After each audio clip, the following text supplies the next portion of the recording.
You know, usually when we talk about a moral compass, there's this expectation of absolute true north, like traditional navigation. Right. Right, yeah, like you look at a map and there it is. Exactly. You find the star, the compass needle just points and says, that's the way forward. It implies that navigating human ethics is just, well, straightforward. It implies a binary, like right or wrong, Mm. good or evil. And I mean, there is a certain comfort in that, especially when it comes to the ancient wisdom traditions that literally billions of people build their entire lives around. Yeah, we want our foundational texts to be, I don't know, luminous and unambiguously pure. Right, we want them to be perfect. But then, you step into the historical reality of world religions and their relationship with the institution of human slavery, and suddenly that compass is just spinning wildly. We're looking at a theological and historical landscape that is, frankly, incredibly murky. Very much so. So for you listening right now, just imagine this paradox for a second. How do the world's major religions, faiths that fundamentally shape modern society, simultaneously proclaim that all of humanity shares a single, divine, beautiful origin, while their very same sacred texts were historically leveraged to justify the brutal, systemic subjugation of millions? I mean, this is a staggering contradiction. It is, I'd say it's the defining paradox of human history. We are looking at thousands of years where the highest spiritual ideals of humanity basically crashed headfirst into the most profound depths of human exploitation. Yeah. And to really grasp how our modern society was built, we have to unpack exactly how that happened. Which is exactly what we're going to do today. We're taking the comprehensive historical and theological materials you provided and diving straight into that tension. We're going to explore the intense friction between the scriptural egalitarianism, the profound idea that we are all inherently equal, and the rigid hierarchical regulations that were woven into Judaism, Christianity, Islam, Hinduism, and Buddhism. Right. And we're not just leaving this in antiquity either. No, not at all. We need to examine how these ancient words, written millennia ago, directly forge the modern psychological trauma experienced by African descendants today. It is heavy, complex terrain. Extremely. And I think this is a good moment to just put this out there for the listener. Because these texts are so foundational and the history is so heavily charged with trauma, our goal for this deep dive today isn't to validate or condemn the theologies themselves. The sources we have contain some very historically and politically sensitive material, and we are not taking sides. Right. We're not endorsing any of the historical actions or specific viewpoints. Exactly. We have to put on our historian hats. We want to strictly and impartially examine how the mechanics of these texts were utilized, interpreted, and eventually weaponized over time. We are essentially holding a mirror up to history to help you understand the architecture of the beliefs that still govern us today. And to properly look into that mirror, we really have to, well, we have to strip away our 21st century sensibilities for just a moment. Yeah, that's hard to do. It is. Yeah. But when these foundational texts, the Torah, the New Testament, the Quran, the ancient Hindu and Buddhist scriptures, when they were coming into existence, they were entering societies where slavery wasn't some horrific anomaly. Right. It was the absolute unquestioned foundation of the world order. Wow. Unquestioned. Unquestioned. Yeah. I mean, if you try to imagine the ancient Near East, the Greco-Roman world, or ancient Asia without servitude, you are imagining a world that simply could not function. It would be like trying to run our modern global economy without electricity or the internet. That's a great way to put it. The entire agrarian and economic engine relied on human ownership, whether that was through debt bondage, prisoners of war, or inherited servitude. So when these various faiths emerged, they weren't drawing on a blank canvas. They were stepping into a world already deeply entrenched in the buying and selling of human labor. Okay, so let's look at how the Abrahamic faiths first collided with that reality, because the texts introduced some concepts that must have been, incredibly jarring at the time. Oh, absolutely jarring. Yeah, like if you look at the early pages of the Torah, the foundational text for Judaism, you find these incredibly radical declarations of human dignity. Genesis 1.27 establishes that both male and female are created equally in the divine image. They share dominion and inherent worth. And you have to think about how disruptive that one single verse is in an ancient context. In the surrounding cultures, like ancient Egypt or Babylon, the image of the god was a status reserved strictly for the pharaoh or the king. Only the elite of the elite. Right. The monarch was divine and everyone else was essentially expendable. And then Genesis comes along and democratizes the divine image. It assigns supreme, unassailable worth to the common person. And it goes further than just an origin story, too. There's this fascinating directive later in the Torah, in Deuteronomy 31.12. It mandates a universal requirement to hear the law. Every individual, men, women, children, and even resident foreigners, they all had to gather periodically to listen to the scriptures. Which is a massive paradigm shift. In the ancient world, knowledge of the law, the sacred rites, the literacy required to understand the gods that was tightly hoarded by the elite class, the priests and the aristocracy. Right, they kept it locked away. Exactly. So by mandating that everyone, down to the foreigner and the child, must hear and learn the law, the Torah is asserting a radical kind of communal equity.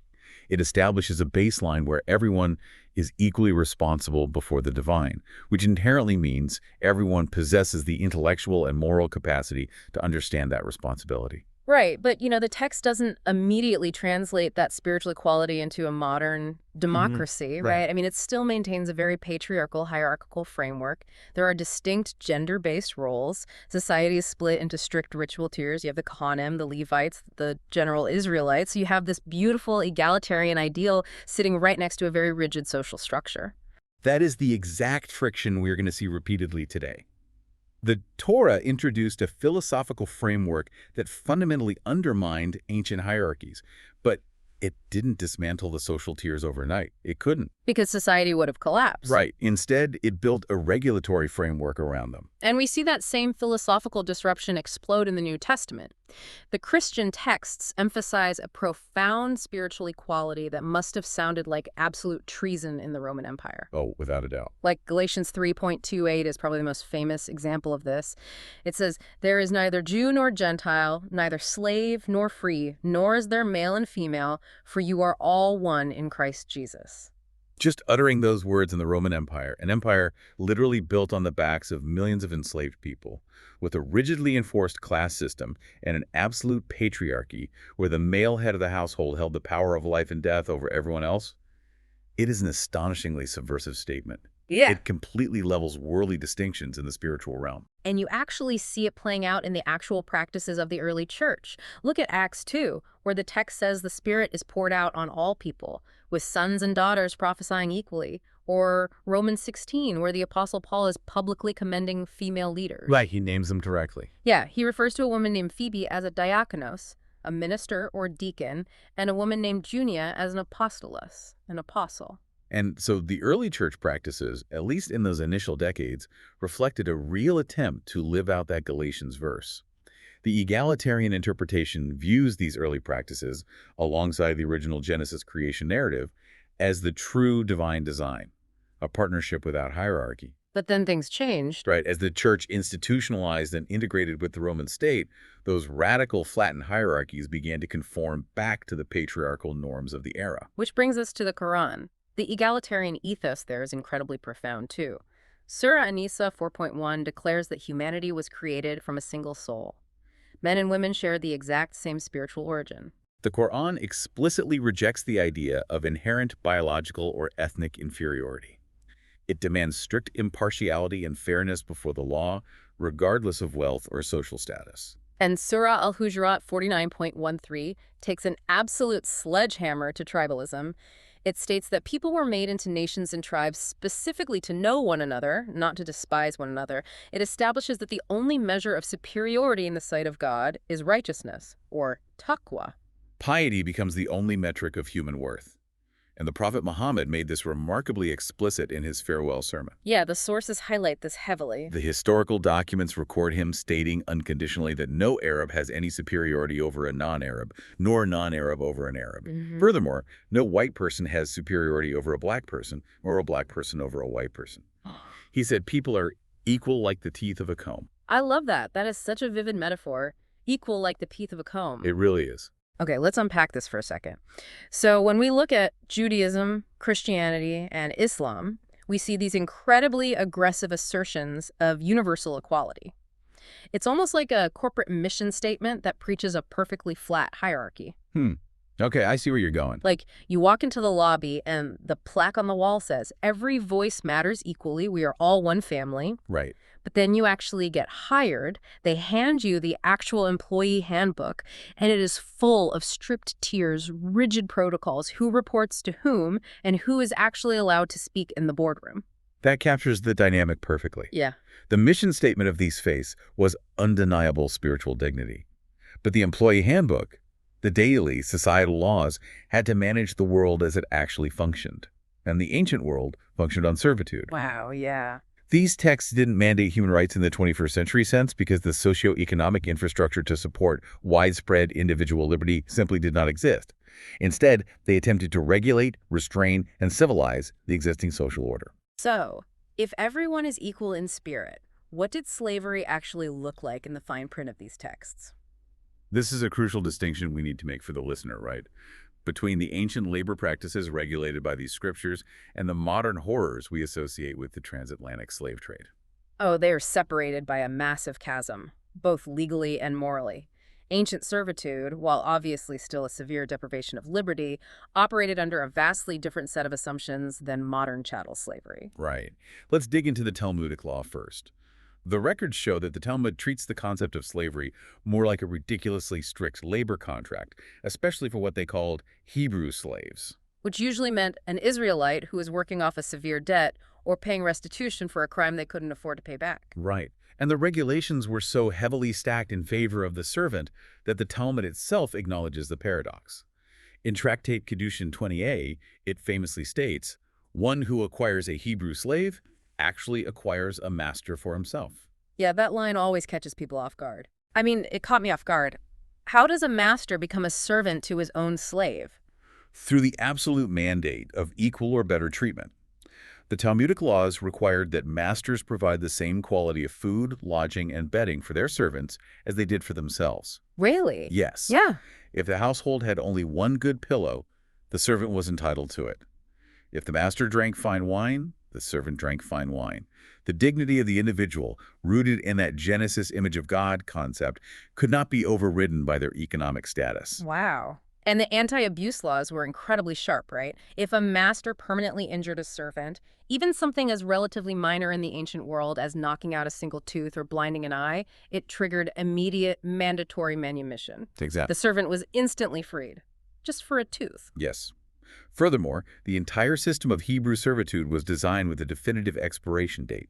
It was cyclical, and this ties into the concept of the Jubilee year. Right, let's explore how the Jubilee actually functioned, because it sounds great on paper, but how did a society actually execute a massive economic reset? Well, it was a macroeconomic reset button mandated every 50 years. Land that had been sold off due to poverty was returned to its original ancestral families. Massive debts were forgiven. And crucially, all Hebrew slaves were emancipated. Everyone just went free. Everyone. It was a structural safeguard designed to prevent the creation of a permanent, inescapable underclass. Now, rabbinic law eventually suspended this practice once the temple in Jerusalem was destroyed and the tribes were scattered, because the Jubilee could no longer be universally observed. Oh, I see. But the theological blueprint was clear. Permanent subjugation of your own people was an offense against the divine order. What about non-Hebrew slaves, like the surrounding nations, the Canaanites? Because the rules were slightly different there, weren't they? They were, but the regulatory friction was still immense. Rabbinic authorities required masters to offer non-Jewish slaves the opportunity to convert to Judaism within their first 12 months. If they converted, they were emancipated and integrated into the community. Oh. Right, so through all these strict limitations, legal codes like the Talmud and later works like Maimonides' Mishneh Torah created a framework that made owning any slave incredibly burdensome. It heavily disincentivized the practice and constantly pushed the societal momentum toward ultimate emancipation. And we see a very similar regulatory approach in the early Islamic texts, right? The Quran didn't outright abolish slavery, which was completely entrenched in the 7th century Middle East, but it integrated rules designed to drastically improve treatment and create constant pathways out of servitude. Yes. Emancipation in early Islam was woven into the very fabric of religious observance.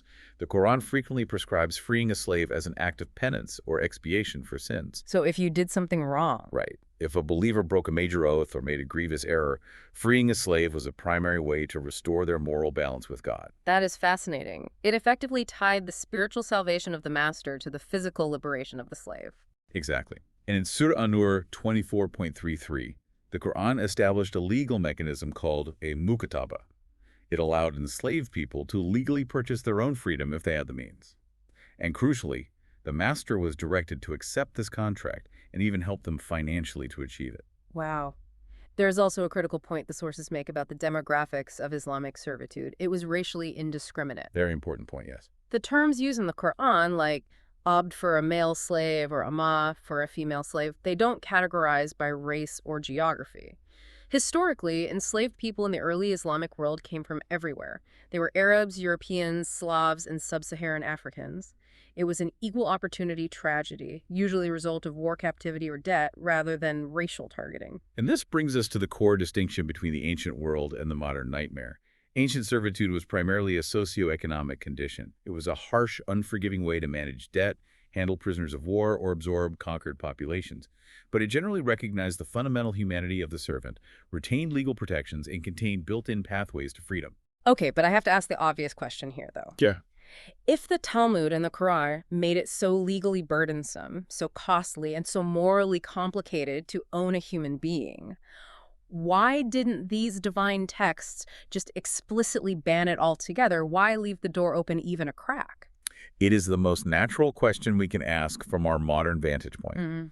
But if we look at the historical and economic realities of the ancient world, an outright, immediate ban would have likely collapsed the social order entirely. Right. It would have led to mass starvation, economic ruin, and the slaughter of prisoners of war who suddenly had no economic value to their captors. So the texts were introducing friction. Heavy friction. They were applying the brakes to an institution that was speeding out of control. By making it economically unviable and legally perilous to abuse a slave, the scriptures were pointing society toward a horizon of abolition, even if the geopolitical realities meant they couldn't leap there instantly. But they did leave loopholes. They regulated the practice instead of eradicating it entirely. And history shows us that it is exactly those loopholes that later empires, driven by unprecedented global greed and new colonial trade routes, would ruthlessly exploit. Yes, they did. They would take these texts, twist them entirely out of context, and distort them beyond all recognition to justify the indefensible. We are moving from the era of heavy regulation to an era of horrific weaponization. So let's trace how that happened, starting with the Torah. We've established that the Torah does not mention or endorse African slavery. However, there is a specific passage in Leviticus chapter 25, verses 44 through 46, that became the ultimate loophole. The infamous passage, yeah. While the Israelites were commanded to treat impoverished fellow Israelites merely as hired workers who got freed after 6 years, this passage explicitly permitted them to buy foreign slaves from surrounding nations. And the text says these foreign slaves could become permanent, inherited property. You can bequeath them to your children as inherited property and can make them slaves for life. That's the actual verse. Now, historically, this was a regulation specific to the ancient Near Eastern geopolitical context. Right. It was about managing relations and demographics with surrounding hostile nations. But centuries later, during the transatlantic era, pro-slavery advocates seized upon this exact passage. They stripped it entirely of its ancient context, ignored the vast ocean of time and geography, and used it as explicit divine permission for the global slave trade. They claimed it justified buying, selling, and owning African people as perpetual inheritable chattel. And the mechanism they used to connect ancient Middle Eastern texts to the continent of Africa relies on one of the most insidious pieces of theological weaponization in history, the curse of Ham. Oh, it's really something. This is where the mental gymnastics become truly wild. So in Genesis 9, after the Great Flood, there is this bizarre story where Noah gets drunk and falls asleep naked in his tent. His son, Ham, sees him naked and tells his brothers. When Noah wakes up, he is furious and he curses Ham's son Canaan. He says, "Cursed be Canaan, the lowest of slaves will he be to his brothers." It is a deeply strange, highly contextual ancient myth. And mainstream scholars across Jewish, Christian, and secular academic traditions agree completely on its original meaning. The curse was strictly directed at the Canaanites. The people who live nearby. Right. The Canaanites were an ancient group of people living in the Levant in the Middle East. It was a narrative designed to explain the historical subjugation of Canaan by the Israelites. It had absolutely zero geographic, biological, or historical connection to Black Africans or the African continent. But the interpretation began to mutate. The Babylonian Talmud, specifically in Tractate Sanhedrin 59b, contains a midrashic interpretation asserting that the descendants of Ham would be physically darkened as part of this curse. And we have to understand what a midrash is here. It is rabbinic storytelling.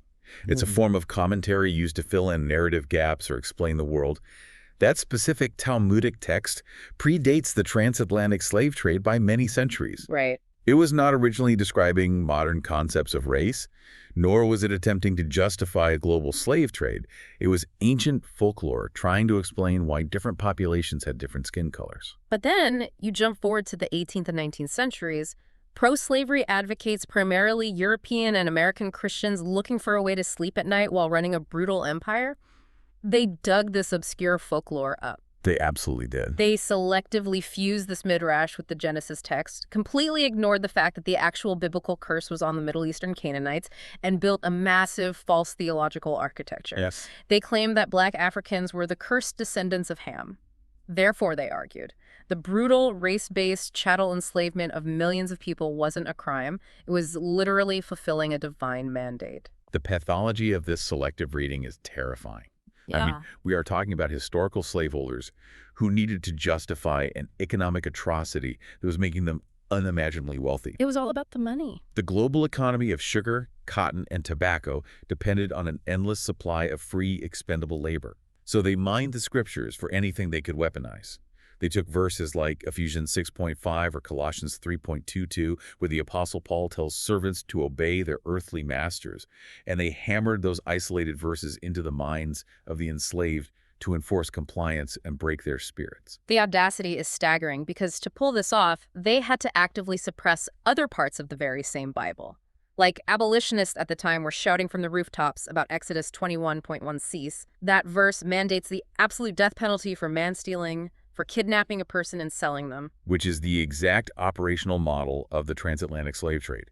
European ships arriving on the coast, funding the kidnapping of human beings and selling them across the ocean. Exactly. The Bible explicitly mandated death for that exact crime. Abolitionists were also pointing constantly back to Galatians 3.28, demanding that society recognize the spiritual equality of all people. But the slaveholders intentionally ignored the anti-kidnapping laws and suppressed the equality verses just so they could focus on a massive bad faith misinterpretation of Noah's family drama, all to justify their economy. It perfectly illustrates the historical reality.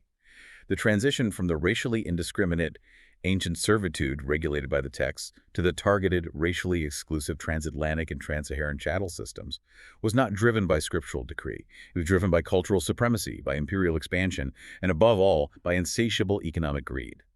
The scripture was just a convenient cloak thrown over a crime scene. A cloak thrown over a crime scene? Man, that perfectly encapsulates the horror of it. It really does. So we've spent a lot of time analyzing how the Abrahamic texts, Judaism, Christianity, Islam, were manipulated to justify racial subjugation in the West and the Middle East. But what about the East? Did Eastern traditions like Hinduism and Buddhism grapple with these same issues of social stratification and servitude? They did grapple with them, but the architecture of their hierarchy was fundamentally different. In the West, we saw an egalitarian baseline that had to be actively subverted. In the East, the hierarchy was often built directly into the cosmological framework itself. Let's look at Hinduism first. The historical texts, like the Manusmriti, detail very rigid social hierarchies and forms of bonded labor and servitude. The Hindu approach to social stratification was heavily shaped by the Varna and caste system, which is intimately tied to the concept of karma.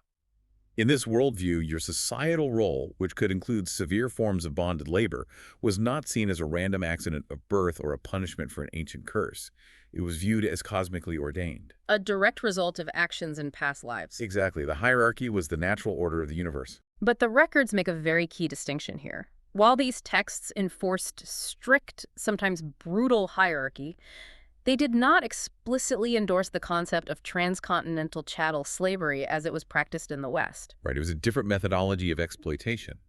Servitude in these ancient Indian contexts was deeply tied to local geography, birthright, and concepts of ritual purity. You were bound to the land or bound to a specific class function. Ah, okay. It did not translate into a globalized trade where human flesh was commodified, packed into ships, and sold as pure economic property across oceans. And Buddhism offers yet another distinct perspective. Early Buddhist texts acknowledge that slavery was a societal reality in ancient Asia. They didn't pretend it didn't exist, but they notably do not endorse it or weave it into the cosmic order. Right. The overarching teachings of Buddhism emphasize ahimsa, or non-harm. alongside deep compassion and the alleviation of suffering for all sentient beings. If you fundamentally believe that all life is interconnected and that causing suffering traps you in a cycle of karmic debt, factory-scale chattel slavery becomes philosophically incompatible. That makes total sense. Because of these core tenets, Buddhist societies were culturally and religiously discouraged from promoting or expanding the institution of slavery. The philosophy itself acted as a deterrent. And to bring this to the present day, modern leaders in both Hinduism and Buddhism universally reject slavery and advocate strongly for human rights and social equality, actively dismantling the oppressive legacy of caste-based discrimination. The contrast in how the East and West handled subjugation is really revealing. In the Abrahamic tradition, slaveholders had to violently break their own theological rules, ignoring the baseline equality of the image of God to invent a racial hierarchy that justified the transatlantic trade. In the Eastern traditions, local hierarchies were heavily codified, but because they were tied to specific, localized caste systems and restrained by philosophies of non-harm, they largely avoided exporting the transcontinental, race-based chattel model.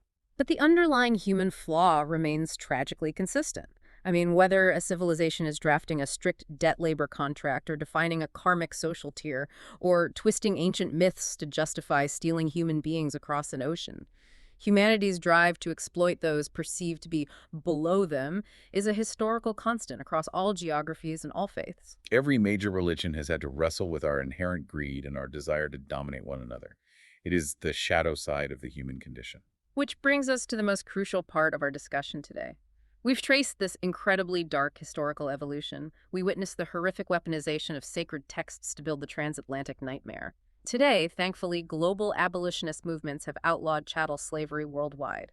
The legal battle, on paper at least, has been won. On paper, yes. The legal abolition of slavery was a monumental, hard-fought triumph of human rights. But the story doesn't end with legal abolition. The physical chains were broken, but the psychological bill is coming due. The sources we are reviewing make a stark, unapologetic assertion here about modern mental health.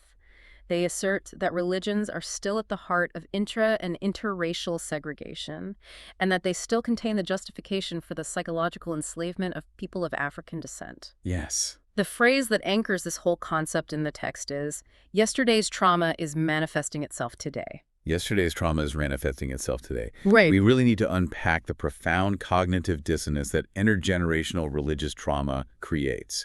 Just imagine the psychological weight of this reality. Okay. The very spiritual sanctuary that a person goes to for comfort, for salvation, for a sense of ultimate belonging, their sacred text, their church, their faith tradition, is historically inextricably intertwined with the brutalization of their own ancestors. The cognitive dissonance is almost unimaginable. You are opening a Bible to find peace, knowing that a few hundred years ago, someone opened that exact same book, pointed to a verse about Ham or a verse in Ephesians, and used it to justify whipping your great-great-grandfather. How does a human mind hold both of those realities at the same time? Often it struggles to. And this isn't just historical trivia. It directly impacts the emotional, moral, and psychological state of modern Black descendants. When the very architecture of your faith was historically weaponized against your basic humanity, how do you trust the institution? How do you, really? Right. How do you trust the theological interpretations handed down to you, knowing the lineage of the people who codified them? It fosters a deeply complex, sometimes painful relationship with religious institutions today. It manifests as spiritual alienation, a feeling of being spiritually homeless, or carrying a constant underlying anxiety when engaging with religious texts. This raises an important question, though. If the very scriptures used to justify the trauma are also the ones modern descendants use for spiritual healing, how does a community reconcile that?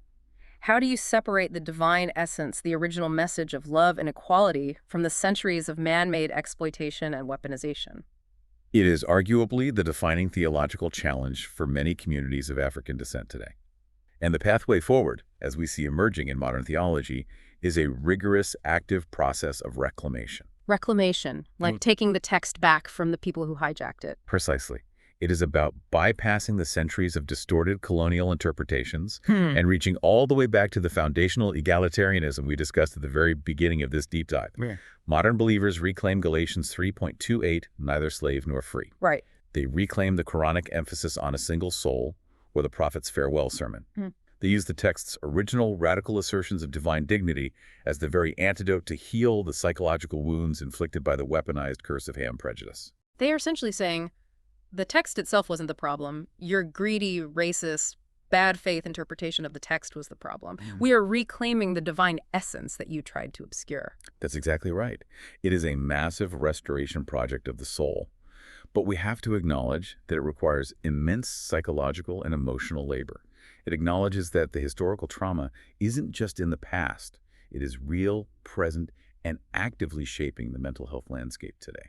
We have covered a massive expanse of human history and theology today. We started by exploring that beautiful shared dignity in ancient scriptures, the image of God, the single soul.